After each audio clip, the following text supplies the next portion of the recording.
పదవి కోసం పెన్షన్లు, రుణ మాఫీలు, ఉద్యోగ భృతి, ఉచిత సర్వీసుల ఆఫర్ ద్వారా మన నాయకులు మన దేశాన్ని మరో వెనిజులాగా మారుస్తున్నారా? ఇప్పుడు అలాగే అనిపిస్తుంది. చిన్న చిన్న సెలయేళ్ళు, నదులు, పచ్చటి ప్రకృతి, సముద్ర తీరాల్లో సమృద్ధిగా ఆయిల్. 1970లో వెనిజులా ప్రపంచపు 20వ ధనిక దేశాల్లో ఒకటి. ఓ నాయకుడు అధికారంలోకి రావడానికి కోసం ఎన్నికల సమయంలో ఖాళీగా ఇంట్లో కూర్చున్న వారికి, బీద కుటుంబాలకి నెల నెల ధన సహాయం ప్రకటించాడు. గొప్పగా గెలిచాడు.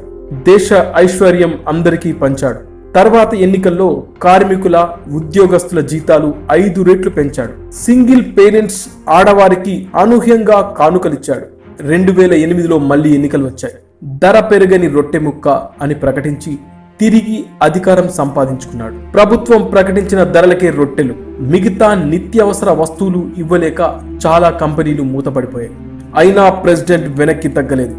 దేశంలో ఆయిల్ ద్వారా వస్తున్న డబ్బు బోలెడు ఉంది. టాయిలెట్ పేపర్ కూడా విదేశాల నుంచి దిగుమతి చేసుకున్నాడు.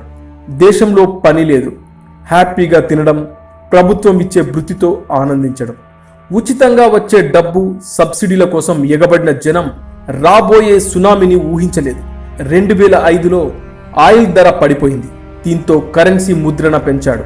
ఎక్కడ చూసినా డబ్బే, పైసా విలువ లేకుండా పోయింది. 2018 వచ్చేసరికి దేశం అట్టడుగు స్థాయికి వెళ్ళిపోయింది. ఉచిత సబ్సిడీలు ఆగిపోవడంతో దానికి అలవాటు పడ్డ యువకులు కత్తులు, పిస్తోళ్లు పట్టుకొని లూటీ చేస్తున్నారు. తిండి లేక జూలో జంతువులన్నీ చచ్చిపోయాయి. వెనిజులా ముఖ్య పట్టణం పేరు కరాకాస్. కరాకాస్ అంటే జంతువుల కలేబరం. ప్రతి ఏటా ఆ నగరంలోని ప్రతి 1,00,000 మంది జనాభాలో 20,000 మంది మర్డర్లకి గురవుతున్నారు. ప్రపంచంలో 10వ పెద్ద లంచగొండి దేశంగా మారిన వెనిజులా ప్రజెంట్ ప్రపంచపు అత్యంత ప్రమాదకరమైన రక్తపాత దేశాల లిస్టులో నెంబర్ 1 స్థానంలో ఉంది. టూరిస్టులని ఆ దేశానికి వెళ్లొద్దని మిగతా దేశాలు హెచ్చరిస్తున్నాయి. దిగుమతికి డబ్బు లేదు, కరెంటు లేదు. 4 రోజులకు ఒకసారి ఓ గంట నీళ్లు. షాపుల్లో చివరికి టూత్ పేస్ట్ కూడా లేదు. ఉన్నా కొనటానికి డబ్బు లేదు. తినటానికి తిండి లేని వారి సంఖ్య 5 ఏళ్లలో 30 నుంచి 66% పెరిగింది.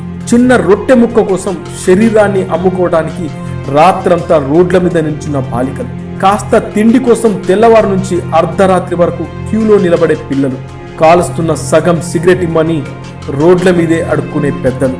ఇది ప్రస్తుతం ఆ దేశ పరిస్థితి. సమాజం కావాల్సిందే, కానీ ఉచితంగా ఇవ్వడం ద్వారా కాదు. ఇది నాయకులు తెలుసుకోవాలి.